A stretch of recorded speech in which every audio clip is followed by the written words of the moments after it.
Spicy tasty অথচ healthy কিছু যদি খেতে ইচ্ছে করে তাহলে আজকের রেসিপি আপনার জন্য। আর যারা ডায়েট করছেন তারা এই রেসিপিটি অবশ্যই ট্রাই করতে পারেন, আশা করি আপনাদের ভালো লাগবে।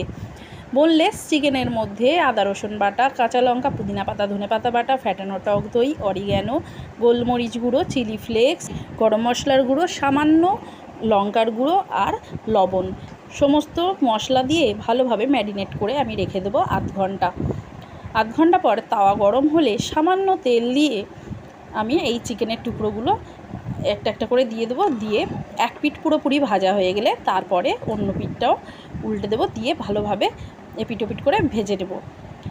ভাজা হয়ে গেলে তুলে রেখে দেবো। এবারে একটা পাত্রের মধ্যে 2 থেকে 3 চামচ টক দই নিয়ে তার মধ্যে বিট লবণ, গোলমরিচ গুঁড়ো, অরিগ্যানো, আপনারা চাইলে চিলি ফ্লেক্সও দিতে পারেন, দিয়ে ভালোভাবে মিক্স করে এটা রেখে দেবো।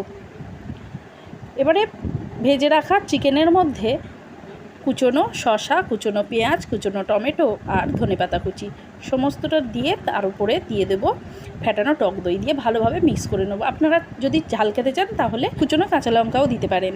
আর পুরোপুরি মিক্স হয়ে গেলেই তৈরি হয়ে যাবে হেলদি, টেস্টি এবং স্পাইসি চিকেন স্যালাড। আমার ভিডিওটা যদি আপনাদের ভালো লেগে থাকে অবশ্যই লাইক কমেন্ট করবেন।